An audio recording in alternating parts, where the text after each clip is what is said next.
totally booked. Rock and roll! Well, I think I'll leave you to your reading. Little Hand says it's time to rock and roll. Rock and roller! We are totally booked.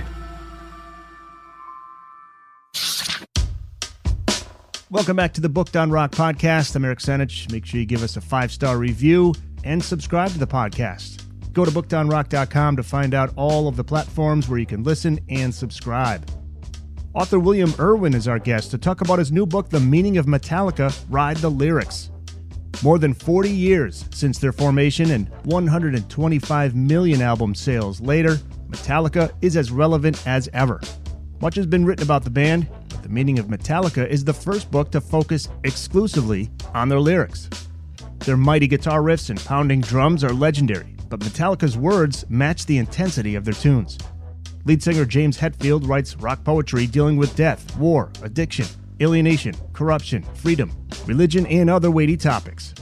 Painting a rainbow of emotions with a deft palette, subtle but not obscure, Hetfield's lyrics deserve careful attention. A master of narrative, Metallica makes listeners care about a vast array of characters, from a vengeful god to a suicidal teenager to a man in midlife crisis.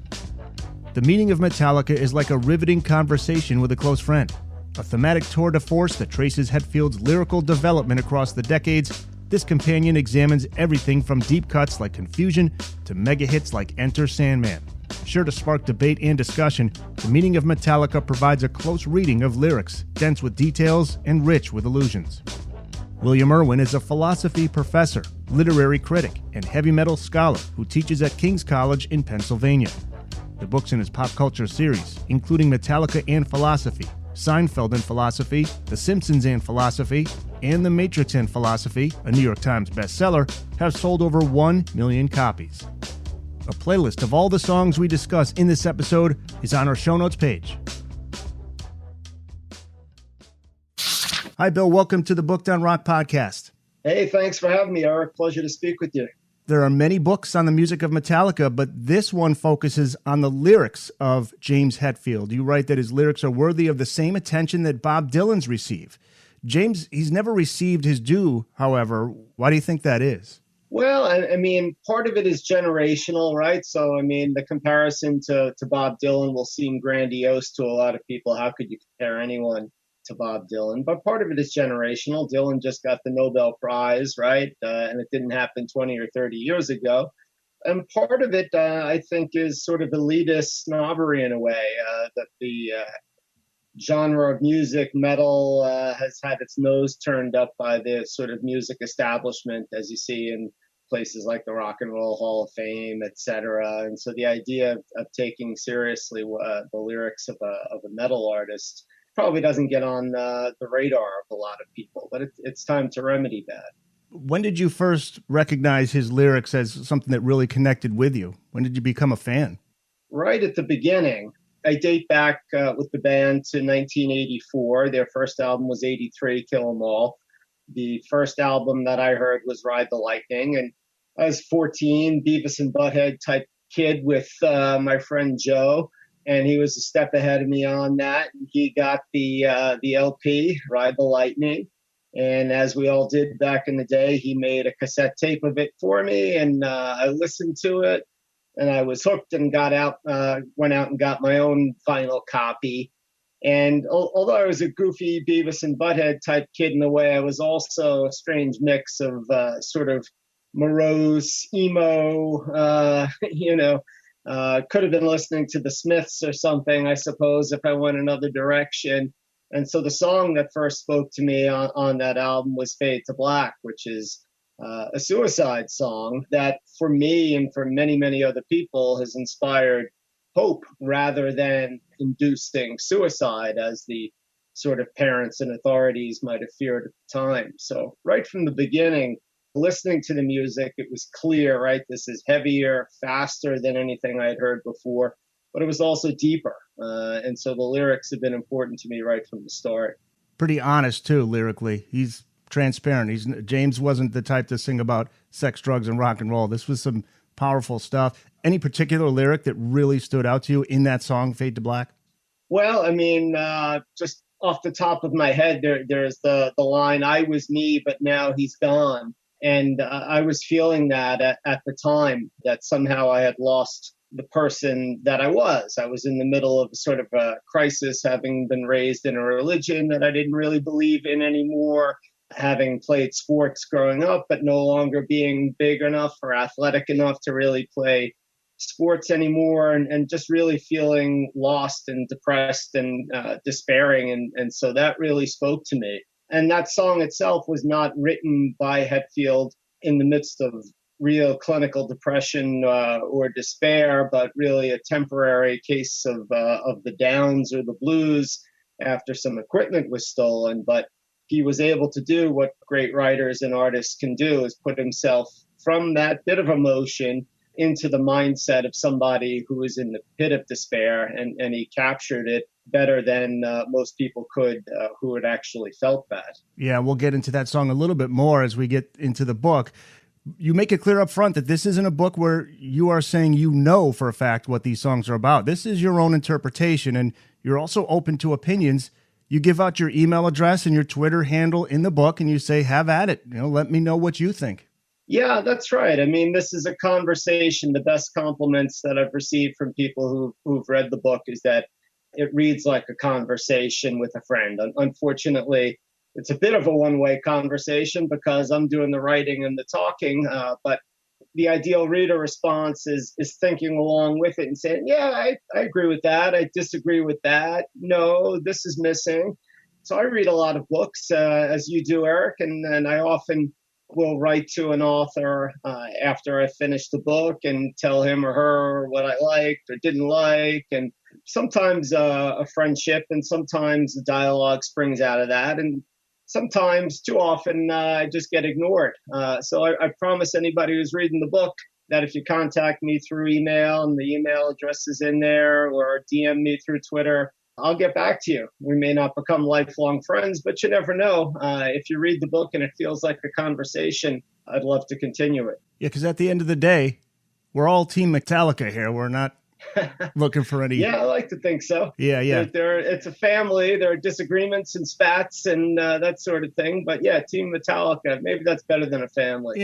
Yeah. Or maybe one happy dysfunctional family. You could go with that too, but that's okay. Yeah. I mean, because Metallica has a long history. They've taken a lot of chances, and we know that there are a lot of fans who disagree with some of their moves and a lot who don't, but that's cool, man. They're a real band. Their integrity is intact. They do what they feel is important to them musically, and with James lyrically. You may not like what they do, but you respect it.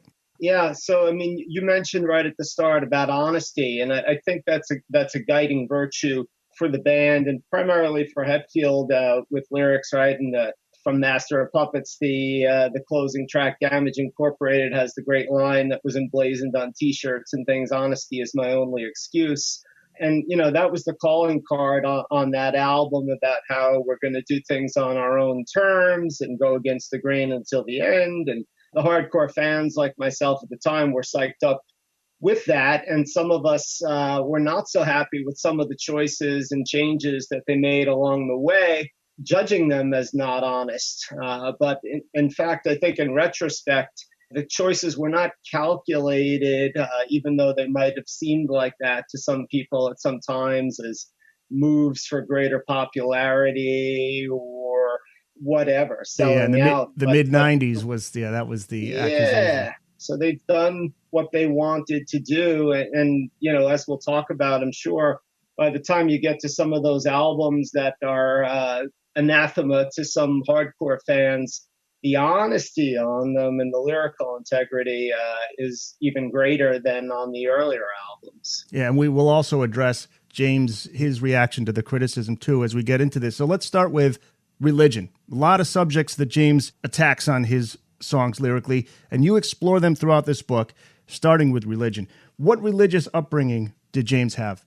Hardcore fans will probably know that he was raised as a Christian Scientist, but this comes as a real surprise to more casual fans or listeners. And so for those not terribly familiar with Christian Scientists, the basic idea, at least in the sort of fundamentalist version of it that he was raised in, is that we don't need medicine, and the healing power of God and prayer will take care of things. And that didn't always work out. And in particular, it didn't work out with Hetfield's own mother, who died when he was 16 because she hadn't sought medical care. And at the time, his father had abandoned the family. So for all intents and purposes, he's on his own and needs to move in with an older brother at 16 years old. Wow. Yeah, the song Creeping Death, that comes off of my personal favorite Metallica album, Ride the Lightning, 1984. The song is inspired by scenes from the 1956 film The Ten Commandments, and it tells the story of the 10th plague, the death of the firstborn, largely from the perspective of an angry God seeking vengeance against the Pharaoh and the Egyptians for enslaving his people, the children of Israel. You say that the genius of this song is that it raises questions about God's justice and about the rationality of believing in such a God without being explicit. Can you expand on that? Yeah, so as you mentioned before, one of the things that Hetfield has largely done with his lyrics, and really right from the beginning or close to the beginning, is to studiously avoid cliches, right? Sex, drugs, rock and roll, and we might add into that Satan. So, and one way of reacting to sort of constricting religious upbringing could be to reject it by going to the other camp, right? And having a sort of Satanist veneer. Most of those bands didn't really take it seriously, especially back in those days. But what he does is tells a story right out of the Bible, right, which is the story of the Exodus and the flight of the Hebrews from bondage in Egypt, inspired by having been watching the movie The Ten Commandments. And I mean, God does not come across as such a great character in that story, despite the fact that he's freeing his people. There's a lot of gratuitous killing, fire and brimstone, wrath and anger stuff going on that seems kind of needless for an all-loving, all-powerful God. And so I think part of the genius of that is that we kind of root along for the God killing all these firstborn Egyptians. I mean, how cruel is that? But we also know this is an unsavory character, and I wouldn't want to, hang out with him in real life. It's a bit like Tony Soprano, right? Oh, he's kind of cool on TV, but a dangerous character to actually associate with. And so it's not a head-on assault of religion, but it's implicit when you look closely at what's going on there. What's impressive to me is you got to remember James is only 21 years old when he's writing about these topics. That's right. It really is quite impressive. And in that case, he's drawing on something that he knows well. He's been schooled in religion, in the Bible. And it's not as if he's trying to do a recreation of Roman history or retelling of Shakespeare or something like that. He's not a highly educated guy, but he's very intelligent, very perceptive, and he draws on what he knows. Chapter 2 gets into the subject of addiction, which James has been pretty open about over the years. And you write that the title track to Master of Puppets from 1986, another classic album, that's a close second for me to Ride the Lightning. James wrote this song when he was a full-blown alcoholic, but he was still years away from fully accepting it, yet it's coming through subconsciously, I suppose, with the song. The master here is one's own self-destructive desire for the drug, or in James' case, alcohol. Correct? I mean, a false love that is really an insidious dependence. Is that accurate? I think so. And you ask about my sort of personal interest in the band, and this is one of the places where I go along with it. I've had my own struggles with alcohol, been sober 25 years. Nice. Congratulations, man. Thank you. But these songs have always spoken to me in that way, and in retrospect, you can see them all the more. We tend to creep up on a subject that we're not completely comfortable maybe admitting we have a problem with. Or there's also, I know from personal experience, the tendency to look for somebody who is worse off than we are to justify the state that we're in. So it makes perfect sense that most of the addiction songs, particularly earlier on, that Hetfield writes are songs that focus more on drug addiction. So if you sort of are on the literal level with Chop Your Breakfast on a Mirror, cocaine addiction is the sort of immediate addiction that comes to mind with the song Master of Puppets. And he sort of took pride in not being a cocaine addict or a drug addict, but thought it was, just fine for him to be way overindulging in alcohol. And it's very hard to argue with a guy at the pinnacle of his creative powers and great success that maybe you're not living your best life. One thing about the age of 2021 that's not surprising, though, because this is what happened to me. I was kind of the weekend binge drinker, which I had eventually had to cut that out. But at that age, it starts off as innocent fun. You're doing it with friends. That's how it all starts. And it slowly takes over the mind. And you have some interesting insight into that, how it fools you into thinking you're in control once you're on it. But really, all along, it's got that control over you. It's just developing. The grip is getting tighter and tighter until you've hit rock bottom and it's time to change. That's it. And the imagery of Master of Puppets is just fantastic in depicting that, right? And who's actually in control, and are you using the drug, or are you using the alcohol, or is it using you? In the end, it's not even the substance or the drink in the bottle, but as we mentioned before, it's your own desire which has overrun you and is about to run you into the ground. And it's not a disease that's communicated the way like COVID is, but it's going to have its next victim, and it doesn't really need you to stick around as its host. There's a part of the song where James screams something that was unclear to you when you first heard it. Can you talk about what you thought it was and what you eventually found it actually is, and its relation to the song's theme of addiction? Oh, yeah. So like a lot of kids back in the day, I was obsessed with looking at the packaging that came with albums, right? I'd always get the big LP to look at the cover art. And, maybe this is some of where my interest in lyrics came from, because they'd be printed on there along with the liner notes. Read all the thanks and the shout outs and all that. And Master of Puppets came with the lyrics. But James shouts something in the middle of the song, which is unclear to the ear and wasn't printed in the lyrics. And I heard it as freeze frame, which really made no sense except for the Jay Giles band song Freeze Frame was drummed into my head by MTV and all that kind of thing.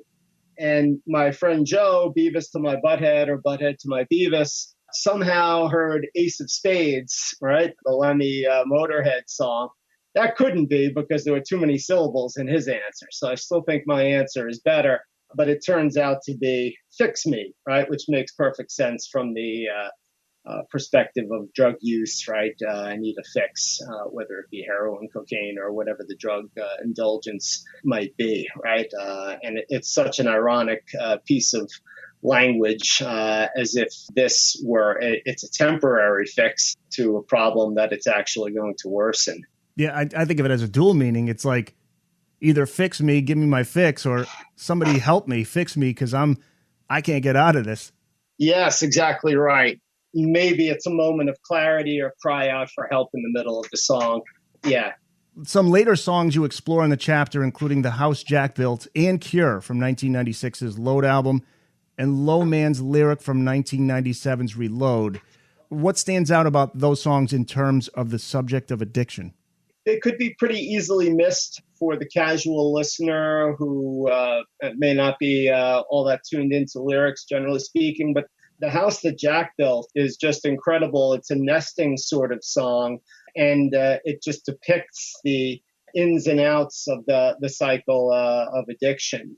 Open door, so I walk inside, find my place to hide, right? It's all about finding the comfort in the drink or in the drug, and then losing control. It's all about wanting to lose control in order to find some comfort and relief from the life lived apart from the drink or the drug.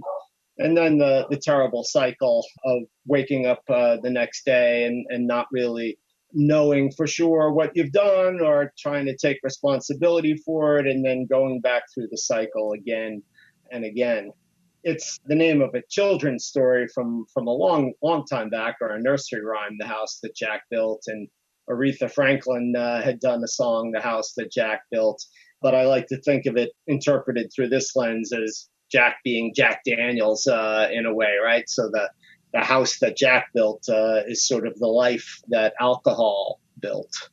Also from the Master of Puppets album is Welcome Home Sanitarium. This was inspired by the classic film One Flew Over the Cuckoo's Nest. Has James talked about how movies have influenced his lyrics over the years? Lars is better known as the movie buff and has even done a little bit of acting and has a great interest in film and has dated actresses and that kind of thing. I'm sure James enjoys movies. He must, to the extent that he's used them, but it seems almost accidental. And I haven't heard the story of how One Flew Over the Cuckoo's Nest came into the picture. You more commonly hear the stories about they're watching the Ten Commandments and Cliff Burton sees the fog coming under the door that's going to kill the firstborn. He says, whoa, it's like creeping death. And Hetfield has sort of a poet's ear and picks up on a piece of spoken word and tugs it in. And of course, with One, Lars had the idea we should have this song about somebody who's just radically disabled, and their management had suggested that they watch Johnny Got His Gun. But I think in the case of Welcome Home Sanitarium, the inspiration is really just sort of loosely there because the song doesn't really track the movie or the book. And to my taste, it's a more interesting and deeper take on the whole idea of what it means to be institutionalized, to be labeled, to be put in a box. So, yeah, and the line that sticks out in my mind from that song in particular, among others, is whisper things into my brain. Again, another piece of Hetfield poetry, right? Where it's just a great image, right? I mean, it's one thing for somebody to whisper something into your ear. They're doing it. You feel the vibrations, you hear the words, but the subtlety with which sometimes we're programmed by what others think of us, say about us. And this is the way in which we've all experienced it from whoever, coaches, parents, priests, rabbis, whoever it may be, particularly in positions of authority. You don't have to be in an institution and labeled crazy in order to have felt the constriction of being labeled. The song Welcome Home Sanitarium, it's part of Chapter 3 titled Insanity and Confusion, and you write that the song is specific in its setting, but it is universal in its appeal, the feeling of being stuck, wanting to escape, and who hasn't felt that way at some point in their life? And as a teenager, I can remember myself, so many of my peers connecting with this song. Teenage years can very much feel like a prison. I think that's why Metallica, when I was in high school, and I'm sure when you were in high school, a lot of the kids you'd see wearing the Metallica shirts. They really had an attachment to Metallica. Yeah, I mean, we can over-dramatize things, particularly as teenagers, but it's the only experience that we've had thus far in life. And yeah, high school can feel like a prison. Home can feel like a prison, an asylum, an institution. You listen to that song and you identify with the narrator all the way through to the point at which he's ready to kill his way out of the asylum, right? Which is not what goes on in One Flew Over the Cuckoo's Nest, which is why I say that. And, but also just the leave me be part of it. It's the misunderstood. You got somebody who's institutionalized. The angrier he gets, the more crazy they think this person is, where they just, if you leave him be, that's the cure. But they don't think that's the cure. So it's this vicious cycle. Right. Keeps them stuck in there anymore. Right. And we've all experienced that sort of maybe well-meaning mistreatment from authority figures, particularly at that age and teenage years, where somebody thinks that they're being helpful to us by reinforcing something about us that isn't really true, or pushing a solution to a problem that isn't really the solution that's going to work for us. So it's universal in its appeal. But again, I think the sort of takeaway from the song is we don't think that this guy is going to necessarily escape and be okay. You can't kill your way out of an asylum and have a happily ever after, right? So instead of thinking that, this song is going to inspire kids to violence or something like that, I think instead it does what great art should do. It allows us to discharge the negative emotions so that we don't have to or are less likely to express them in real life, much as, from my experience, Fade to Black did that for me with feelings of despair. One last thought on this song, the word fear, it's mentioned twice. What is the significance of that word? Wow. So, fear of living on, natives getting restless now, mutiny in the air, got some deft to do. That's another great line, I think, got some deft to do. I mean, it's compact, and it's not something you ordinarily say, right? Fear, of course, is just another really primary, visceral emotion, right? And a lot of times what masquerades as anger is really fear. At least that's been my experience when I'm honest in looking back at things. And again, somebody who's in a position of being labeled and constricted and hemmed in by an institution or authority is likely to react with anger, but really have as a primary emotion underneath that fear. And so maybe in the cases where the word fear is breaking through in the lyrics, we have a situation where there's some understanding that the fear is even more basic than the anger. We're talking with William Irwin, author of the brand new book, The Meaning of Metallica, Ride the Lyrics, which has just been released this week. The song Confusion from 2016's Hardwired to Self-Destruct deals with soldiers returning home from the war with PTSD, emotional scars perceived as weakness. James is sympathetic to the soldier in this song. That's right. And this is another song that, as was mentioned before, is inspired by a movie, in this case, American Sniper. And again, it doesn't follow the movie necessarily, but war is a subject that comes up repeatedly in Metallica's lyrics, and there's great sympathy for the soldier and the warrior in various songs. But here's one where it's after the war, right?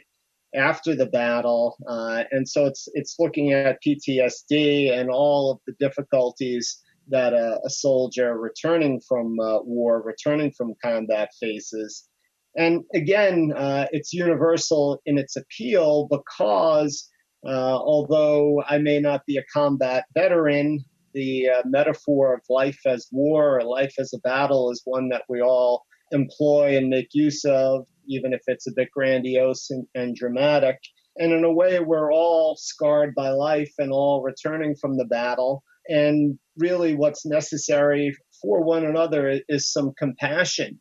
And the song Compassion isn't a word that you would come up with in a word association game about Metallica, maybe, but the song evinces real compassion for this person. The Booked on Rock podcast will return after this.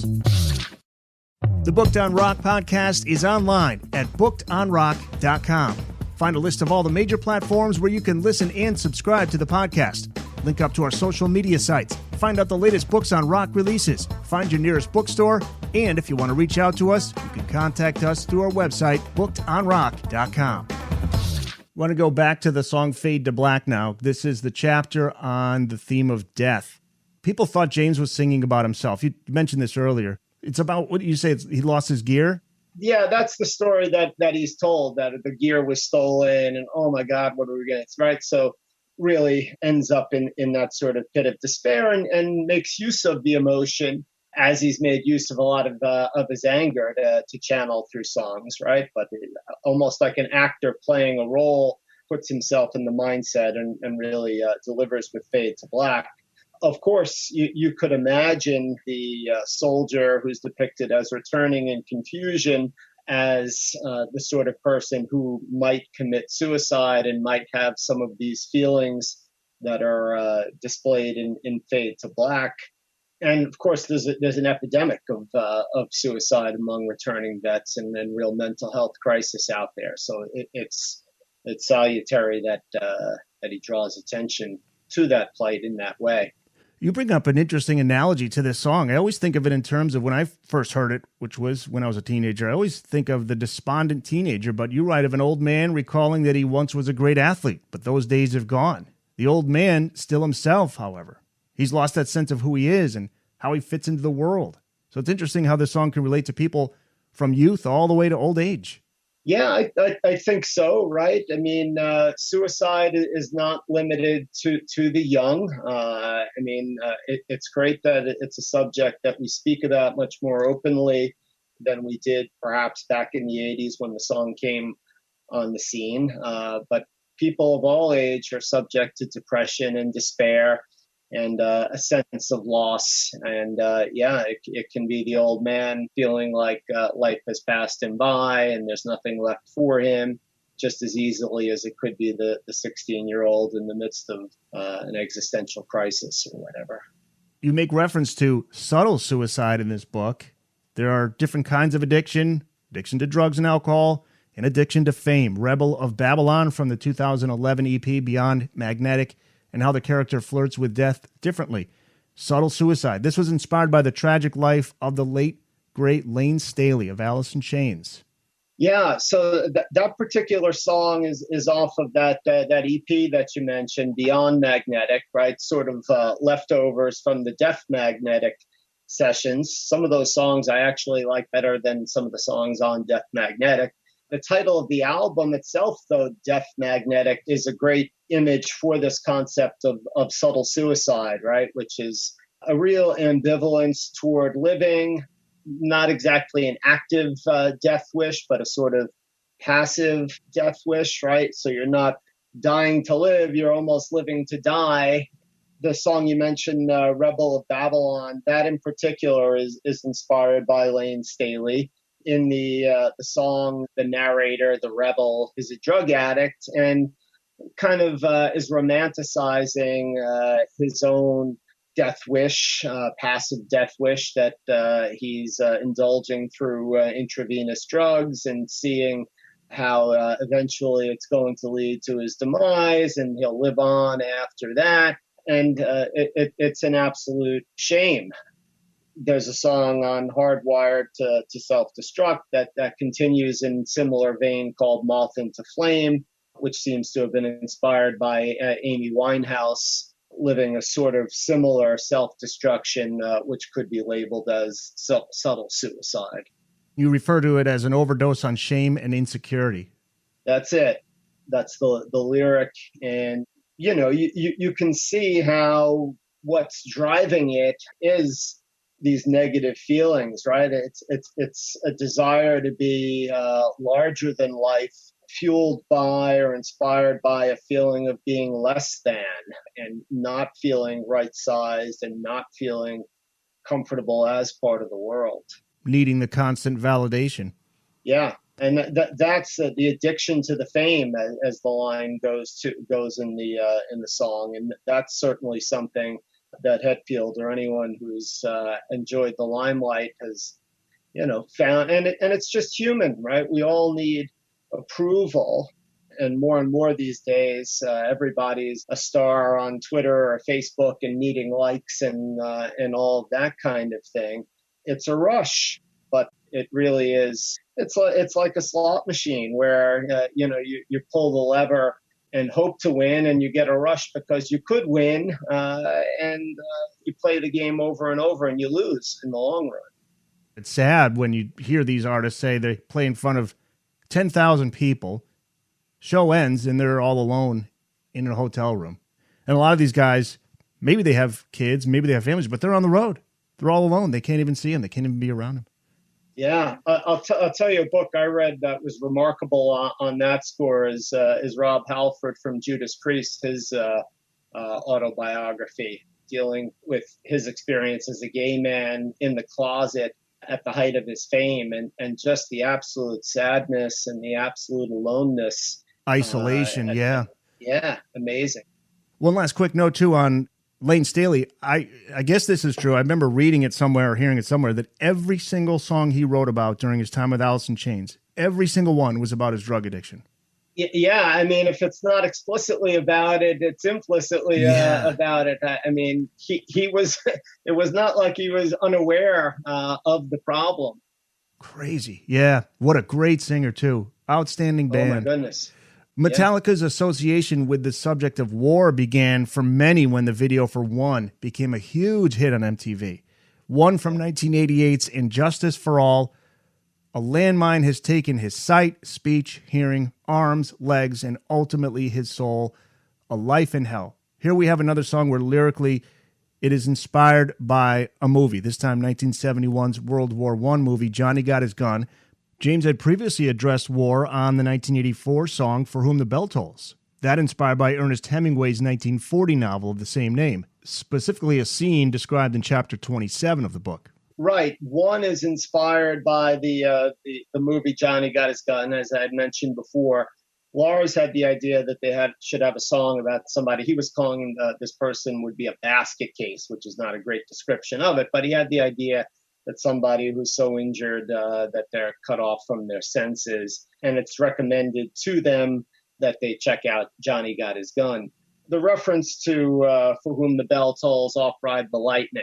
That's a puzzling one. I'd love to hear from anybody who knows exactly how that came about, because it really is chapter 27 out of Ernest Hemingway's novel, For Whom the Bell Tolls. As far as I can tell, the movie doesn't even include that scene that's in the novel. The movie's obviously adapted.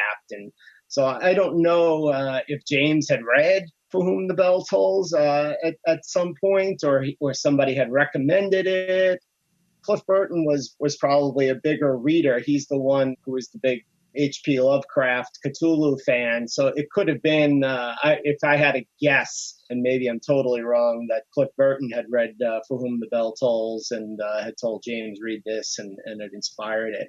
But it's sort of a development there, right? Because For Whom the Bell Tolls, maybe the war is worthwhile. You're fighting for this hill, and you're questioning whether or not it's worth dying for.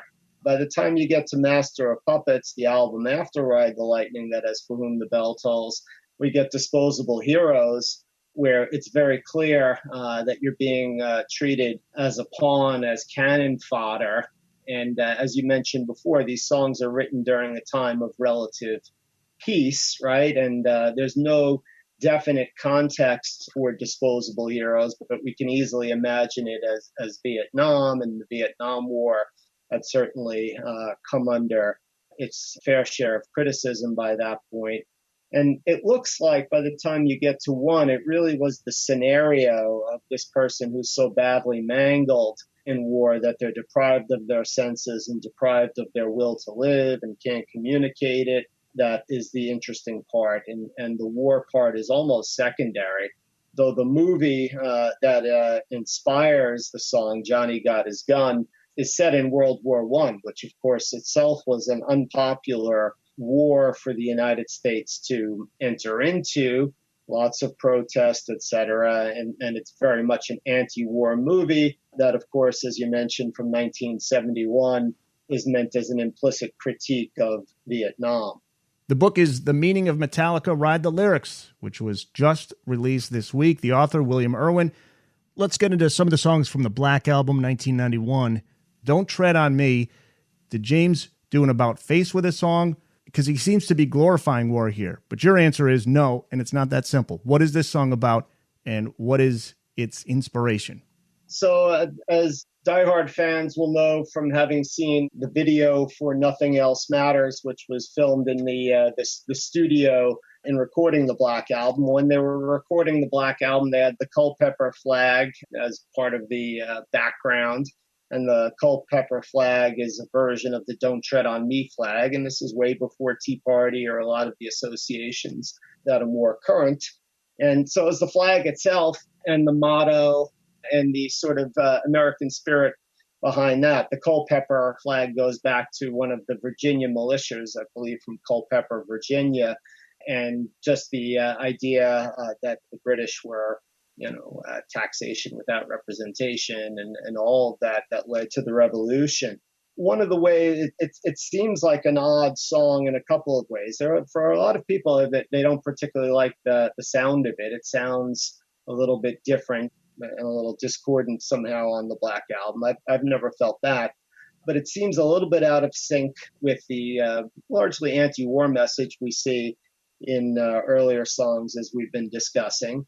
But it's, of course, not advocating proactive war. It's suggesting defense, really, in response to genuine wrongs. one of the problems that the song has had is that it was written before the Gulf War, but the Gulf War began not too long after the Black Album was really in peak popularity. And so it's had that association as some sort of call to war against Saddam Hussein and, the whole business with the first Gulf War. It also, in some ways, is different from the album that preceded it, and Justice for All. The two of them go together. The Justice album, which of course is white and has the statue of the blind justice holding the scales, contrasted with the stark black album with the snake coiling on the front, like from the Culpeper "Don't Tread on Me" flag. They can seem opposite, but they're really two sides of a similar coin, in that liberty is what's missing from the phrase "and justice for all," right? It's supposed to be "and liberty and justice for all," and it's liberty that's called for in the lyrics of "Don't Tread on Me." Well, I'm going to get into Wherever I May Roam now, and I may get some hate emails for this one, Bill, but this is my feeling. It's a hippie-like mentality. The narrator is someone who finds happiness in adventures on the road, even if it has to be by foot. He's not tied down to the corporate world, not a slave or a pawn to a game they don't control. And I think of Pete Townshend's lyric in Going Mobile from The Who. I'm an air-conditioned gypsy. That's my solution. Watch the police and the tax man miss me. That's right. Hippie is fine with that. Dropping out, not doing what anybody else demands that you should do, right? And for me, it's a road song in a way, too. Famously, Metallica covered Bob Seger's "Turn the Page," which is a great song in its way, but I've always found songs like "Turn the Page" and like Bon Jovi's "Wanted Dead or Alive" is kind of tiresome. I have no sympathy for a rock star who's having a tough time on the road. I'd love to be a rock star on the road if I'm some kid in Peoria or Yonkers, as was my case, but this is about, in some ways, what it's like to be a band on the road. And it's without kind of asking for sympathy or glorifying it. And it's not that sort of cliche song where Metallica comes close to embracing a cliche trope. They always do something different. And so this is an embrace of freedom, right? And you can put it without being too grandiose, and the whole American tradition of that sort of thing, from Huckleberry Finn out on the raft to Jack Kerouac out on the road, to Allen Ginsberg. Without saying that it's the equal of those, it's a real American mentality. The narrator of Wolf and Men from the same album, you point out, it's a kindred spirit to that of Wherever I May Roam. Also from that album is the Unforgiven, which answers the question, why would somebody want to hit the road and roam, or even self-redefine as a wolf? How does this song answer that question? Yeah. So, Unforgiven is a song where the reflections become very personal. And although Hetfield is always using a narrator that isn't to be identified strictly with him, it really starts to come through in Unforgiven, where he's reflecting on the way in which he was mistreated in family and various institutions, and really fed up with resentment and wanting to break free of all of that. And so in some way you can see Wherever I May Roam as sort of the answer to that. I'd like to just say screw you all and screw society and everything else. And it's a song that could tread the line over into a cliche and doesn't. And of Wolf and Man is another one, right, where I love Ozzy, but it could easily just be Bark at the Moon, where it's a werewolf kind of song. But it's not. It's about embracing your true and authentic and wild self, right? It's very much like Freud realizing in Civilization and its discontents that we're all sort of repressed living in society, having to follow the rules that we have to do in order to get along as well as we do, even if that's not very well. And of course, Hetfield, as fans know, is a big hunter and nature enthusiast. So the idea of being out in the wild and being your sort of authentic self as discovered apart from civilization and, the wolf side, the animal side of you, certainly speaks to that desire to break free from the constrictions of society. Well, as we know, if you're a Metallica fan, you know self-discovery and evolution are real important to James. He's written some songs. Metallica's certainly not a love ballad band, but he's written a few like Nothing Else Matters and the Unforgiven 2 from 97's Reload. And these are addressed in the chapter on emotional isolation. Both of these songs James wrote about his girlfriend, Kristen Martinez. To escape that isolation, you have to give up yourself completely to someone.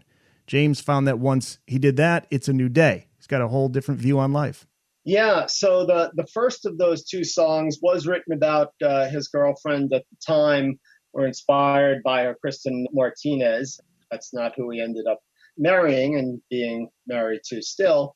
And of course, it wasn't even supposed to be a Metallica song. It really doesn't sound like your typical Metallica song. It's a very soft ballad in many ways, but it's about finding connection with somebody, right? Being vulnerable, being open, and this sort of mentality of the world is constricting and making life difficult. For me, one way to find remedy for that is to have the close connection with another person beyond friendship and booze buddies to romantic love. And so we get that sort of joining and connection, and Nothing Else Matters in really an excellent way. The lyrics remain true to Metallica, even if the ballad softness of the song seems out of step. But then in The Unforgiven 2, which I couldn't say is necessarily written about the same woman, but can really be linked with the song Nothing Else Matters. We have, again, a person who is opening himself to being vulnerable in a romantic relationship. To love is to risk. We all know that. You take a big chance when you open up yourself to another person in the way that a romantic relationship involves. And if you follow, and this is a very subtle song, I had listened to it hundreds of times, I think, before really going back to it to work on this book, when I really paid more attention and noticed, all right, there's a betrayal in here. And by the end, the narrator kills, or at least imagines killing, the woman. And so as she was at first some sort of remedy to the people that would be unforgiven out in the world who've wronged the narrator, by the end, she's unforgiven too. And so unforgiven that the narrator can't deal with the betrayal, can't deal with life in that situation, and either kills her or imagines killing her.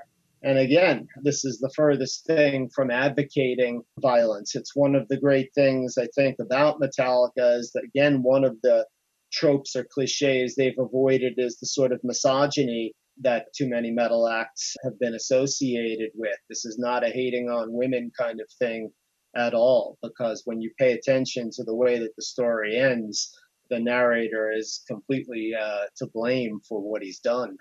I want to ask you about the Unforgiven 1, 2, and 3. I want to give you my theory here. So we have the first song where the narrator is raised in a restricted environment, but has the ability to break free. In the second song, he's ready to break free of himself. The narrator has just met someone he's fallen in love with. He's ready to give up himself to remove the armor. But then we have the Unforgiven 3, which is from 2008's Death Magnetic. The narrator is lost again. He's living the quiet family life. He's doing the day-to-day things that a husband and father does. He has a purpose, but he's either forgotten that or he's never fully realized that, and he thinks that freedom from responsibilities and conformity that he dreamt of equates to happiness, but it actually leaves him feeling empty and cold, like a midlife crisis. Ultimately, his inability to forgive himself has led to his mistakes and blindness to real happiness. Am I close? That's the way I take it as well. Eric. Okay. Yeah, I mean, and this is one of the ways in which Metallica continues to be therapy for me, in addition to poetry for me. Right, I'm now 52, and so this is a song that really speaks to a guy who's 52. I can identify for sure, and I was talking to an old friend yesterday who's had a very successful career as an attorney, and he's my age, and he's going to retire because, in his words, for 27 years, I've gotten up and done a job that I hated. And ironically, what he would love to do, I said to him, well, what are you going to do if you retire? He said, well, I'm getting pretty good at guitar.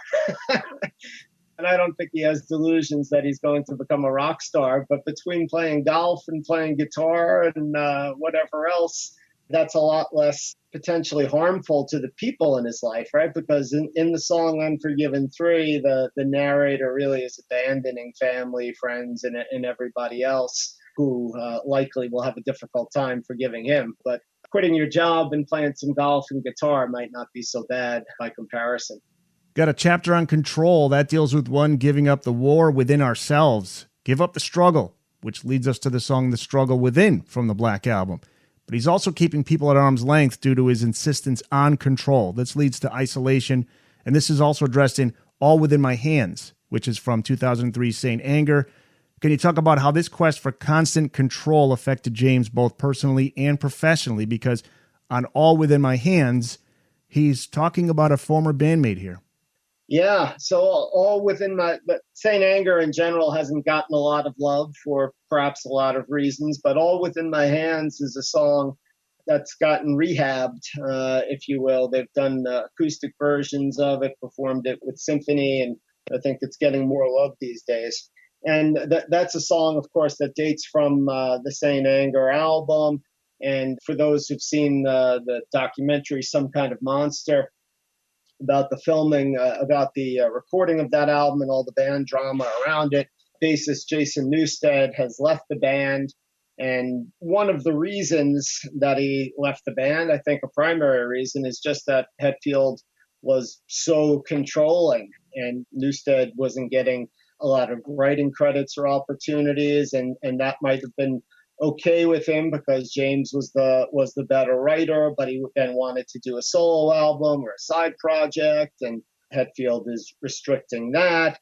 And this is something that Hetfield has realized about himself and that has roots in his own upbringing, right? So you mentioned the song The Struggle Within, going back to the Black Album, where really he knows the focus and the problem is internal. Really, the problem is not outside, but inside. And then onto the Load albums, we have King Nothing, which is really about the isolation that comes from being the controlling and manipulative presence, right? And this had problems and manifestations in his personal and family life, and certainly in his band life.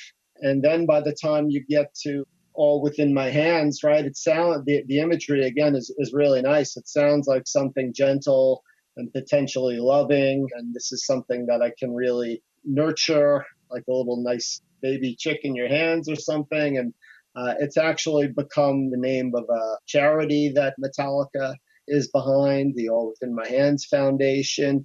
But it's about crushing whatever comes into your hands and killing it and strangling it because you need to control it. The imagery in King Nothing was like the imagery of the Midas story, where everything he touches to gold, but that's incredibly isolating because you can't touch anybody or anything and get close to it. And even worse is what happens with All Within My Hands. You have to choke all within my hands, as the line goes. And that gets picked up again on the most recent album, Hardwired to Self-Destruct, with the song Atlas Rise, which is chiding the figure of Atlas, who thinks that he needs to hold up the world, and that really the best thing for you and for others is to let go, and to sort of wear the world as a loose garment, as the saying goes. Has Jason Newsted responded to those songs in the press? Has he been quoted? Not a lot. He's always been very gracious about it and hasn't said that, for example, that song is about me, or I know what that song is about, or I'm owed a great apology, etc. He's a very gracious guy. I can only hope that in their private and personal interactions that Hetfield has made amends to him for the way that he was mistreated.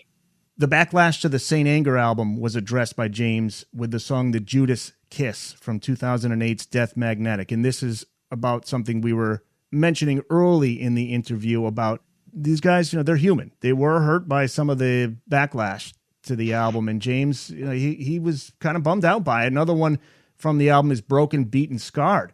Although he and the band never admitted to feeling hurt by fans who felt betrayed by the band, it does come through in this song. He realizes that fans aren't going to tell you everything you do is a work of art. In fact, they may come at you pretty hard, and this was a difficult time for him. Any artist who's been around long enough, they're going to have to eventually face this, and this is how he faces it, through the music. Yeah, and what more appropriate way to handle it, right? Hetfield, as I've said, has been a vulnerable and exposing his vulnerability from the start. And of course, in the press, and particularly Lars, who does a lot more press than Hetfield does, was always kind of cool about it. Fans can, it's nice to be hated again, and, things like that. But it was one thing with the Black Album, which was seen as too commercial or a sellout, or the Load albums, which for some people were seen as too alternative and not heavy enough, and the haircuts and all of that. But the problem with Saint Anger for most fans was just that it wasn't good. It sounded bad. And so it looked like they were done, like they were has-beens. And I think that really cut at the core of Hetfield, if we can take that song to be, as I think it is, him working through his own feelings of fan rejection. And how grandiose can you be than to compare yourself to Jesus being portrayed by the ultimate betrayer, Judas, right? And, listen, I've said Hetfield is God myself, but I haven't literally meant it. And so, yeah, the real depths of feeling like I've been betrayed by fans, and that maybe I can't rise to the occasion and deliver the goods the way that I once have. I think the answer to the Judas Kisses, as you mentioned also on that album, Death Magnetic, in the song Broken, Beaten, Scarred, where we have the refrain to rise again, right? You're down, you fall, you rise again. And then a kind of kitschy paraphrase of Nietzsche with "what don't kill you make you more strong," which can sound like overly macho, hypermasculine chest thumping, but it's followed up by the lyric "to show your scars." So it's not saying "doesn't hurt me, just a flesh wound." It's that I'm scarred by this, and here I'll show you. But en route to healing, overcoming, transcending, rising again, which for me, from Fade to Black onward, has been the predominant message of Hetfield's lyrics, that I'm hurt, I'm injured, I'm clawing my way forward, and I'm going to rise again. I'm curious to hear what James has to say post-COVID, post-Trump. Like you write in the conclusion to the book, James Hetfield's renewed sobriety and the chaotic state of our world will certainly influence the lyrical direction of new songs. So what would you like to hear from Metallica next, specifically when it comes to the lyrics from James? Well, certainly reflecting on where he is personally. I think he's at his best when he's doing that, rather than, and even when like on the Justice album, when there were songs that are considered more political in nature and they were being called CNN of metal at that time, they're always without clear context, right? So there are songs on that album about censorship and about the right to freedom of expression and potential problems with the justice system, but they're never so linked into current events that you have to share the particular point of view. So I don't particularly need to hear what Hetfield thinks about COVID or Trump or anything like that, although it might be interesting in a personal conversation. He's living a life's journey the way that we're all living a life's journey. He's 7 years older than me, and so he's always been a few steps ahead in terms of what that's like. He's not a young man by any stretch of the imagination. In fact, you could call him old at this point. He's got the AARP card, right? So what does life look like now, where you're closer to the end than you are to the beginning? How does it feel to have stumbled from your sobriety and renewed it? These are the kind of things, whether directly or indirectly, that I'd love to hear about. But he and the band always have a tendency to surprise us. So who knows what's coming? I like to compare it to a reunion with an old friend. May not have seen them in years, but I still recognize them. And sometimes we connect better than others. sometimes I like the 1986 version of My Old Friend better than the 2022 version, but it's still good to see them again. It's still good to connect and see where each other are at. Do we know where Metallica is at right now? Are there plans for another album? What's the latest on the band? Supposedly, there have been a lot of songs being written during the COVID period, but there's no release date for an album. They're out playing concerts this summer, and albums for them take a lot longer than we might like these days. It's certainly a real event when we get them, but it's not as if they've decided to retire from recording. It's just that they do it a lot less frequently than fans might like. James Hetfield will be 59 on August 3rd. Born Downey, California, August 3rd, 1963. So, Bill, you mentioned in the book, so we want to get this out there.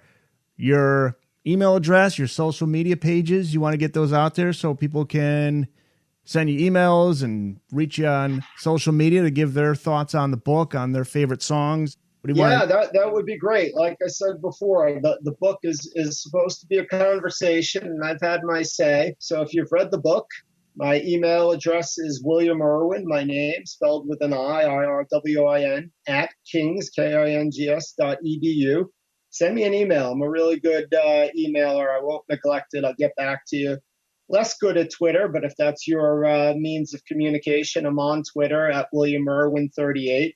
I don't like getting involved in big Twitter battles with people like that, but I am open to DMs. DM me. Tell me what you're thinking. Tell me what you liked, what you didn't like, what I left out. I probably talk about somewhere between 1/2 and 2/3 of all of Metallica's songs in the book. But as Eric has nicely highlighted, I go about it thematically, not album by album, song by song. So no doubt I left out a song or two that people think is important lyrically and otherwise. I'd love to hear about that. Maybe I'll get a chance to write about that some more in the future. I was going to say, maybe another book. Plenty of songs Who knows? to pull from. The Meaning of Metallica, Ride the Lyrics. So it's out now through ECW Press. It's available wherever books are sold. Any websites that you want to let people know about, or just go to Amazon? Listen, wherever anybody wants to get a book, I'm glad that they get it. You figure it out for yourself, folks. And support your local bookstore, too. If you find a copy there, get one there. We always have a link on our website to find your nearest bookstore. And I will put up your email address and your Twitter account on the show notes page. Well, this was great. Thanks, Bill. Eric, thank you so much. I've been doing a few of these podcasts. This is by far the best interview I've had. I really appreciate your professionalism and really reading the book and great questions. Really great. I appreciate that, man. Thank you so much, and thanks for being on. And thank you, as always, for listening. Look forward to having you back again for the next brand new episode of Booked on Rock.